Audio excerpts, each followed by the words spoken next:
Olá pessoal, tudo bem? Então estamos mais uma vez aqui e a aula de hoje nós vamos falar sobre o empresário, tá? Da inscrição do empresário individual e das sociedades empresárias. Então lembrando que a gente ainda está na parte introdutória do direito empresarial, né? Estudando essas conceituações e esses pilares, essa base tão importante para que a gente possa compreender o direito empresarial como um todo. Bom, lá na aula anterior, eu falei para vocês que o nosso legislador ele não se preocupou em conceituar o que era empresa, lembra? E aí eu falei para vocês da teoria de Alberto Asquini, né, em que ele conceitua a empresa sobre 4 aspectos diferentes. O que isso quer dizer? Isso quer dizer que o legislador deixou a cargo dos doutrinadores para que eles conceituassem o que era empresa. Mas o legislador não fez isso com o conceito de empresário. O legislador trouxe, né, para o Código Civil o conceito de empresário. E aí lá no Código Civil, no artigo 966, ele vai conceituar o empresário da seguinte forma: considera-se empresário quem exerce profissionalmente atividade econômica organizada para a produção ou a circulação de bens ou de serviços, tá? O que isso quer dizer? A gente vai estudar ao longo dessa aula o que significa cada parte, cada elemento dessa conceituação.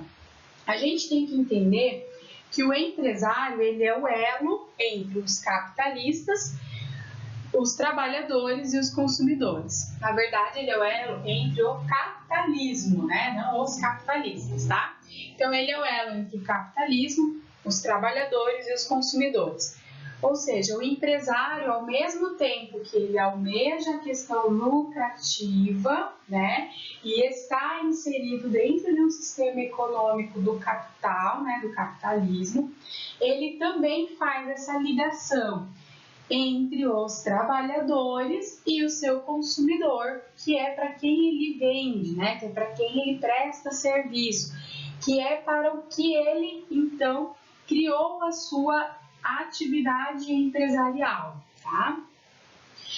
Esse empresário, ele é considerado um intermediário, né? Ele pode ser também um intermediário entre outros empresários, né? Então, ele também pode, ao invés de dizer que ele faz venda, por exemplo, ou prestação de serviços B2C, que a gente chama, né? Business consumidor, né? Negócios e consumidor, ele também pode ser um intermediário entre empresário e empresário, né? Entre fornecedor e fornecedor, entre negócios e negócios, tá? Muito bem. Nós temos aí 3 espécies de empresário, né? Nós podemos classificar de 3 formas empresários, tá? Primeiro, pode ser o empresário individual, em que a gente trabalha com a ideia da pessoa física, né? Então, a gente tem lá a pessoa física exercendo essa atividade empresarial, tá? A gente tem as sociedades empresárias, que então vai ser a figura de uma pessoa jurídica, tá? E a gente tinha até o final do ano passado, agosto de 2021, que houve essa revogação, a empresa individual de responsabilidade limitada, que também é uma pessoa jurídica, tá? Essa empresa, que era a Eireli, né? A Eireli hoje ela foi substituída pela sociedade unipessoal, tá? Então, a sociedade unipessoal, ela é uma sociedade de uma pessoa só, vamos dizer assim, tá? A gente vai estudar ela mais para frente, a gente vai entender quais são as diferenças entre uma sociedade limitada, por exemplo, e uma sociedade unipessoal. Mas por hoje a gente teria então basicamente classificação de 2 tipos de empresário no Brasil. Ou ele é uma pessoa física e aí ele seria considerado empresário individual, ou ele é uma pessoa jurídica que ele provavelmente será constituído por forma societária, tá? E aí dentro das formas societárias é que a gente tem então os diferentes tipos de sociedade. Muito bem. Como que a gente caracteriza o empresário? Então, como que eu sei que determinada pessoa é ou não um empresário. E como que eu sei, então, que ela sendo ou não um empresário, ela vai se enquadrar dentro do direito empresarial ou não? Primeiro, o exercício de uma atividade, tá? Então, a primeira coisa que a gente avalia é se essa pessoa desenvolve o exercício de uma atividade. O que é o exercício de uma atividade? É o conjunto de atos coordenados para alcançar um fim comum. Não é uma mera sequência de atos, é necessária uma coordenação, tá? Ou seja, essa atividade que o empresário desenvolve, ela existe uma sistematização desses processos, desses atos, para alcançar um fim comum. Então, enquanto estou dando aula, a instituição de ensino em que eu leciono, ela é um empresário, tá? Uma forma constituída na forma de sociedade empresária, portanto, uma pessoa jurídica. Para que essa instituição de ensino possa dar aulas, né, prestar o serviço lá de vendas de graduação, por exemplo, né, que seria o fim comum, ela tem que reunir um conjunto de atos coordenados. Então, a gente tem aí uma série de setores dentro dessa instituição de ensino para que tudo gire em torno da prestação dos serviços educacionais, para que o fim pela qual ela se presta seja efetivamente a prestação desses serviços educacionais. Então, dessa parte do conceito, a gente extrai o quê? Que, primeiro, pressupõe a habitualidade do sujeito, que exerce ou a organiza. E, além disso, que é muito importante para a caracterização do empresário, é que ele assume o risco do negócio. Então, quando vocês forem estudar lá no direito do consumidor, que, por exemplo, a gente não pode repassar o valor do boleto para o consumidor, né? Nós, fornecedores, temos que absorver esse custo, é nesse sentido. Porque a partir do momento que eu me propus a desenvolver uma atividade econômica, a partir do momento que eu me propus a ser um empresário, seja constituído na forma de uma pessoa física, seja constituído na forma de uma pessoa jurídica, eu assumo o risco do negócio, tá? E, além disso, pressupõe uma habitualidade, ou seja, eu faço isso de forma rotineira, eu faço isso de forma habitual, tá? A segunda característica, então, a segunda forma, o segundo elemento, né, para a caracterização do empresário, é que essa atividade, então, que o empresário desenvolve, ela tem natureza econômica, tá? O que é isso? É uma atividade que cria riqueza por meio da produção ou da circulação de bens ou serviços. Ou seja, a atividade empresarial, tá? O empresário, ele tem como fim o lucro, tá? Que deve ser a finalidade da atividade. Então, por que eu vou abrir a minha vendinha, por exemplo? Porque eu quero ter lucro, né? Então, existe aí uma natureza econômica na atividade que eu desenvolvo, tá? Então, o que seria essa econômica? Empregada com o fato da atividade apresentar risco. É o empresário que possui total responsabilidade pelos negócios. Então, por exemplo, novamente a gente falando do assumir os riscos do negócio. Se a minha empresa, né, se a minha atividade empresarial, ela não está dando lucro, ou seja, estou tendo prejuízo com aquela atividade empresarial, eu não posso simplesmente deixar de pagar os meus colaboradores caso eu tenha. Por quê? Porque eles não assumiram o risco do negócio.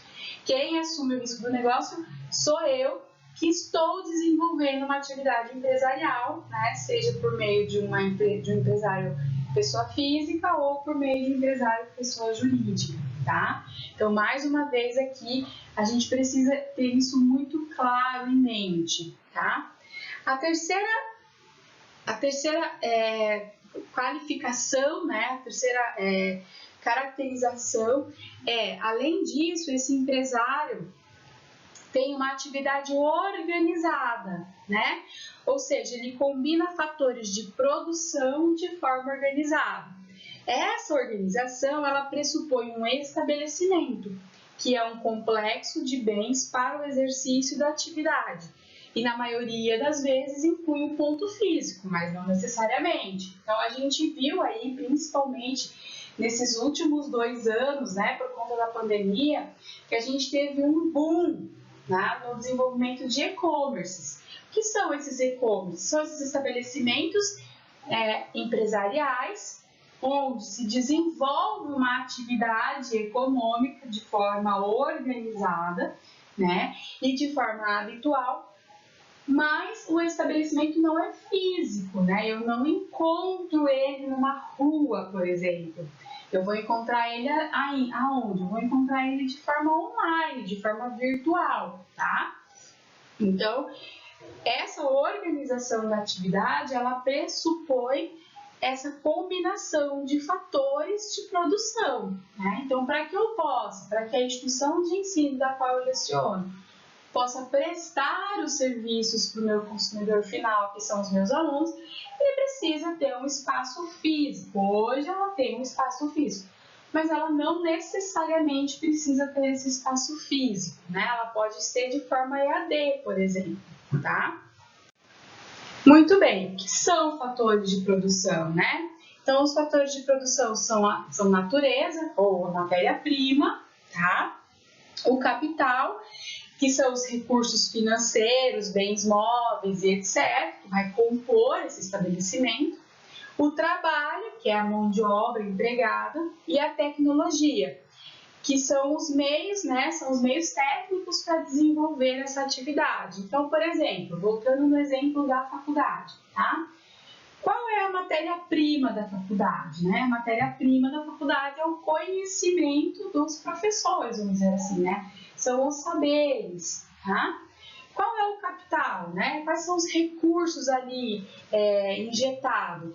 São os valores das mensalidades que vocês pagam, são todo o valor de aporte inicial que os donos das instituições colocaram ali para iniciar aquela atividade. São todos aqueles bens imobilizados que possuem algum tipo de valor econômico, né? Qual é o trabalho, ou seja, qual é a mão de obra? Nossa, infinito dentro de uma instituição de ensino, né? A gente tem mão de obra do corpo docente, a gente tem mão de obra do corpo administrativo, a gente tem mão de obra para poder encontrar, né, para poder entregar essa atividade que é a prestação de serviços educacionais. Eu tenho aí, a depender do tamanho da instituição de ensino, muitas pessoas trabalhando para que aquilo possa acontecer, né? E a tecnologia empregada para desenvolvimento dessa atividade, ela é o know-how também do dono da instituição ou dos donos dessa instituição, né? Os sócios, os acionistas, enfim, mas também todos os meios tecnológicos, a internet, os projetores, os quadros branco, negro, digital, né?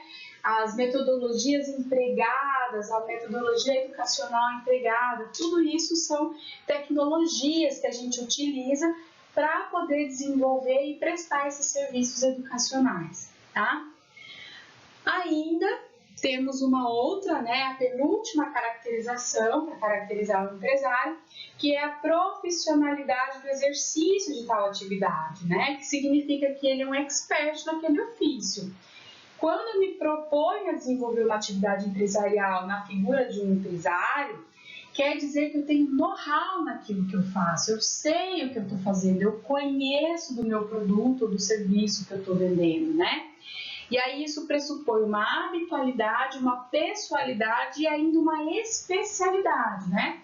Uma habitualidade, porque eu faço isso de forma habitual, eu faço isso sempre, eu estou sempre fazendo isso, né? Eu tenho uma constância na minha prestação de serviço, na minha venda de produtos, tá?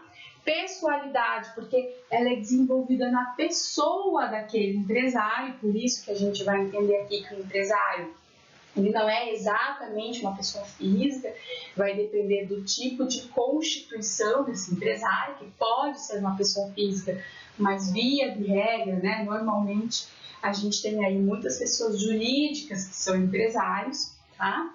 E a especialidade que é justamente nesse sentido de que eu sei, né, eu empresário, a gente sabe o que a gente está fazendo, a gente tem conhecimento daquela atividade que estamos desenvolvendo, tá?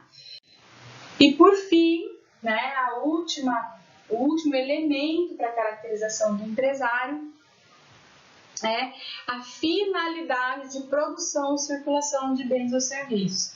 Então, de nada me adianta ter uma atividade empresarial economicamente organizada, com fins de lucratividade para desenvolver, produzir ou circular bens ou serviços, se eu não tenho como finalidade fazer com que haja essa circulação, tá?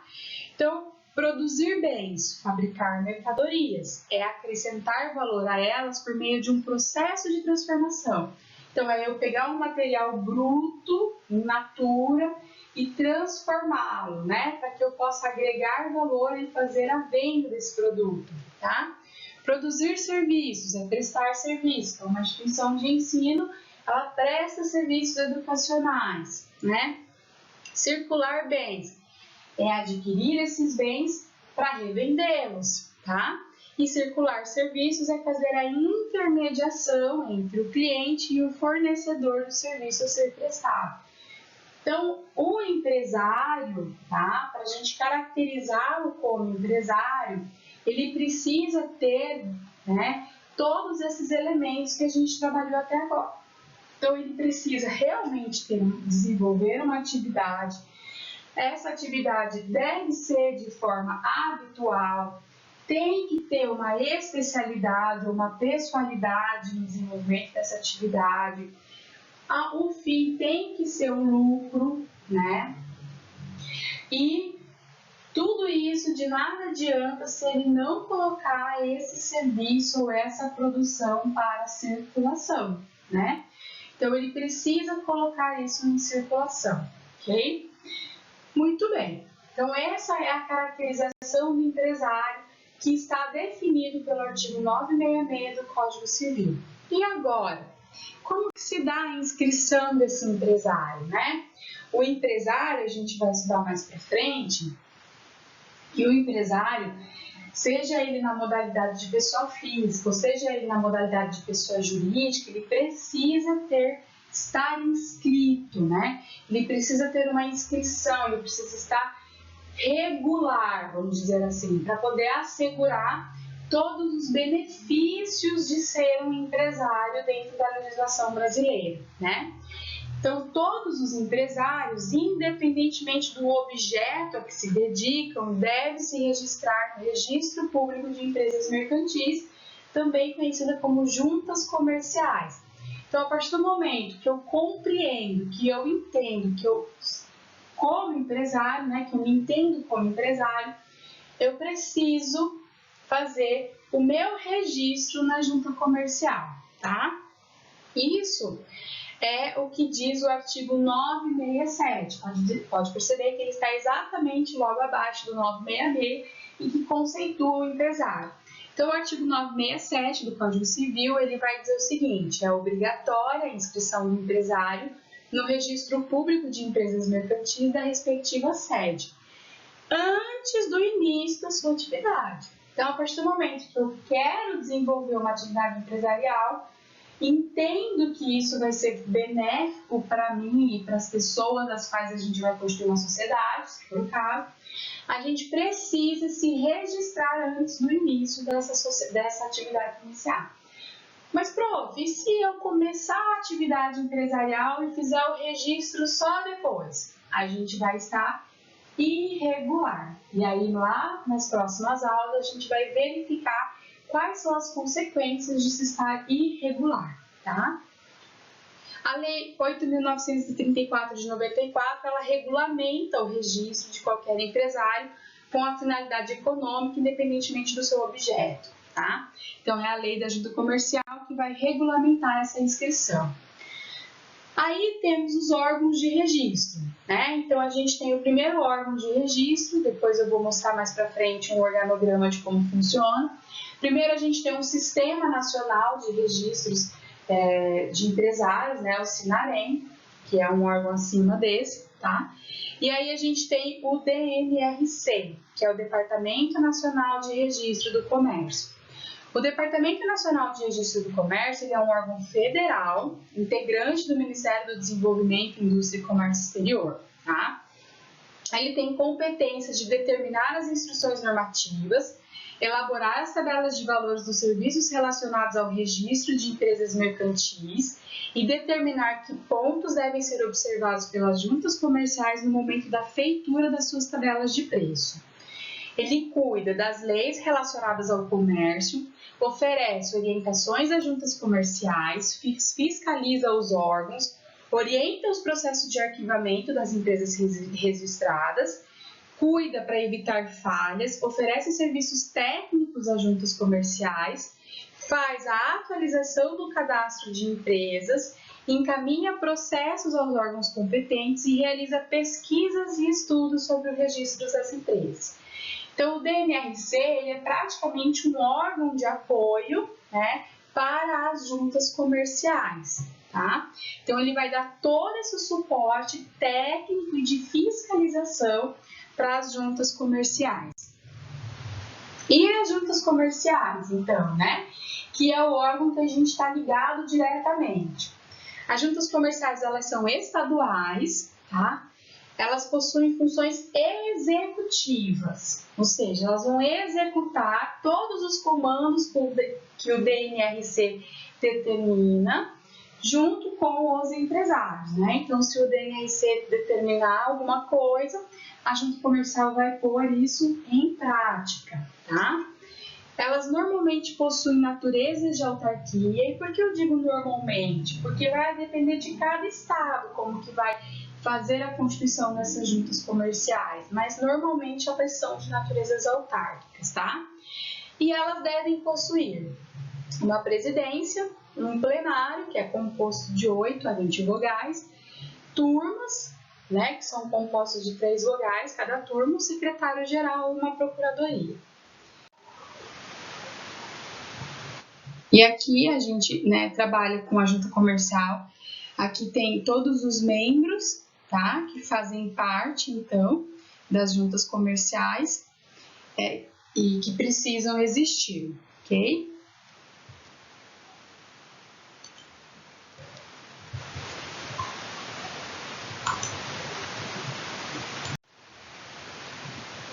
Muito bem.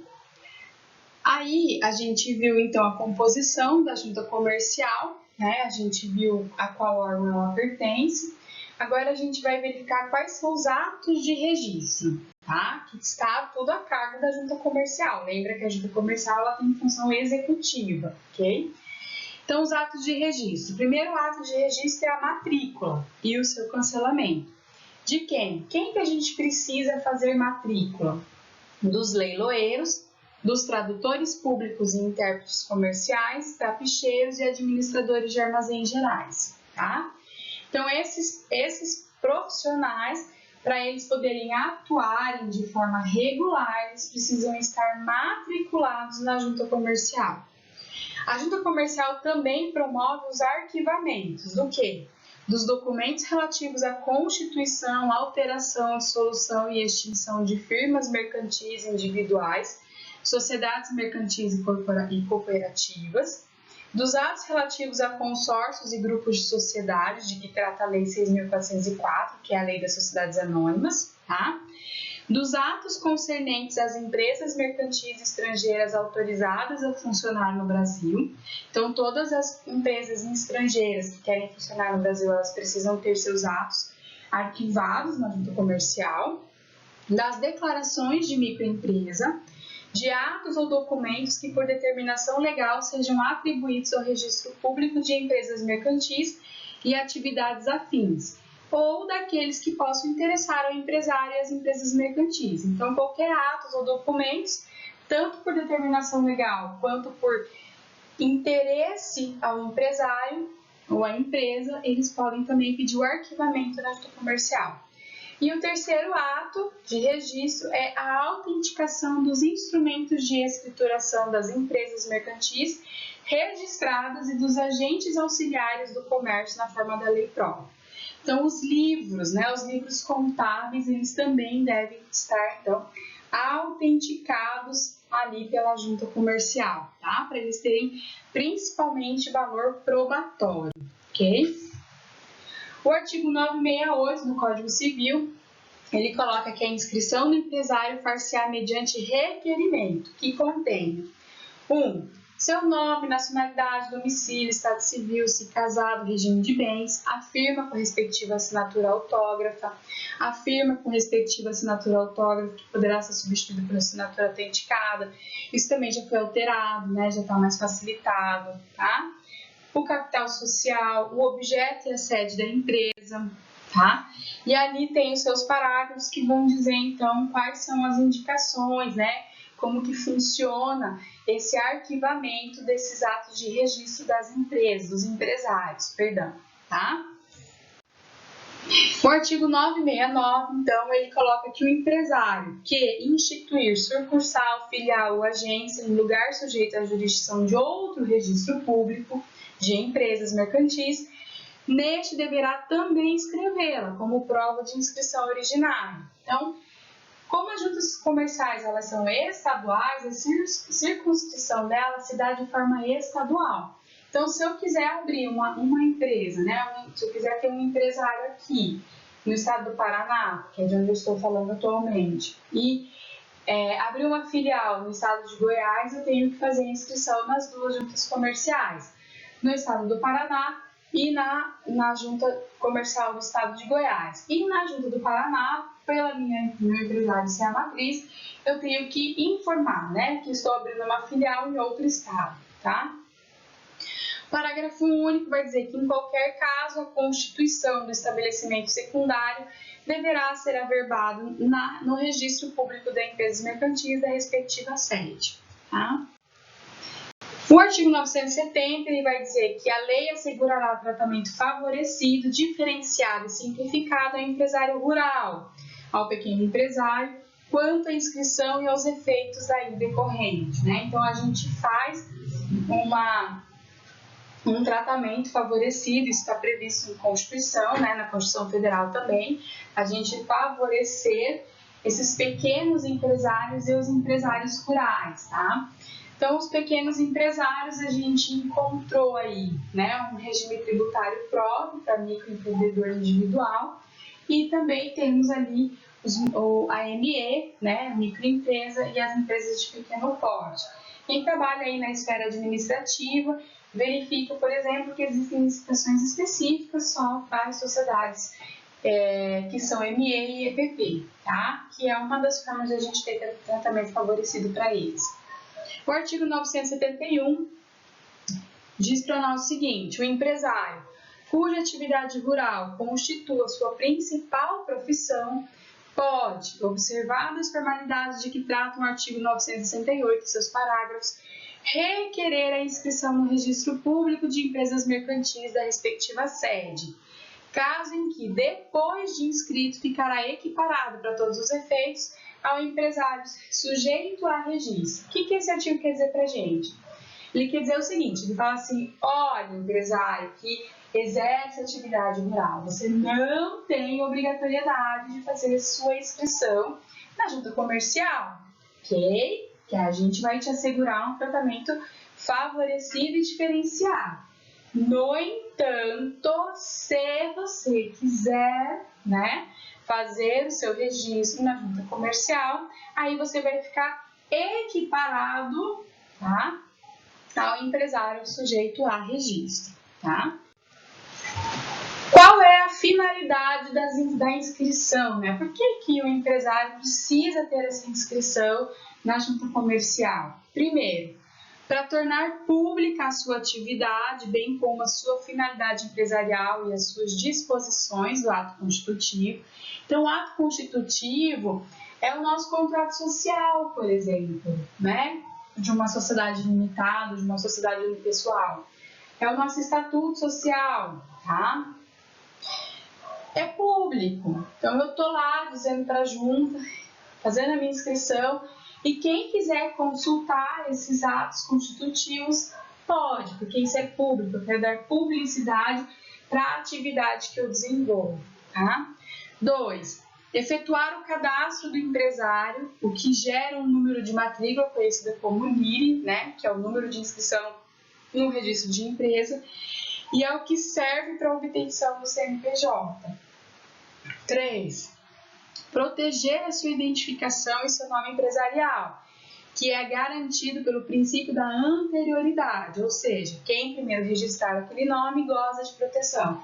A gente vai ter uma aula específica só para falar de nome empresarial, né? E uma das formas de você fazer com que o outro empresário não utilize o mesmo nome empresarial que o seu é fazendo esse registro, né? Fazendo essa inscrição, tá? Estabelecer o início da sua existência, conforme o artigo 45, que é o artigo que regulamenta as pessoas jurídicas, tá? No Código Civil. E assegurar a separação patrimonial e a limitação de responsabilidade patrimonial dos sócios por dívidas sociais, pois com a inscrição a sociedade adquire personalidade jurídica. Aqui já estou dando spoiler para vocês da aula que a gente vai ter quando a gente for falar de sociedades empresárias, né? Então, se eu estou devidamente inscrito na junta comercial, eu primeiro estabeleço o marco da minha existência como pessoa jurídica, conforme determina o artigo 45 do Código Civil, né? Segundo, eu coloco ali a limitação patrimonial, para que a minha responsabilidade realmente seja limitada, já que a sociedade que eu estou constituindo é de responsabilidade limitada, tá? Então, eu só consigo me resguardar se eu tiver, se o meu empresário estiver devidamente inscrito na junta comercial. Pois bem, quem é o empresário individual? Né? É aquele que, independentemente do motivo, opta por desenvolver a sua atividade econômica isolado, sem a participação de sócios. O empresário individual é aquele que exerce atividade empresarial de forma individual, é só ele não tem participação de sócios e, portanto, ele é uma pessoa física, tá? Então, olha lá, é uma pessoa física titular de uma atividade empresarial. Mas ele é empresário, não é? Ele é empresário. Então, o que ele precisa fazer? Que é a obrigação de todos os empresários, registrar-se na junta comercial. Então, mesmo que eu vá desenvolver uma atividade empresarial de forma individual, eu preciso estar registrado na junta comercial. Então, é assegurado para esse empresário individual o direito à inscrição, que a gente acabou de falar, recuperação de empresa, eu não sou um empresário, não desenvolvo uma atividade empresarial, então eu vou me enquadrar na lei de falências, tá?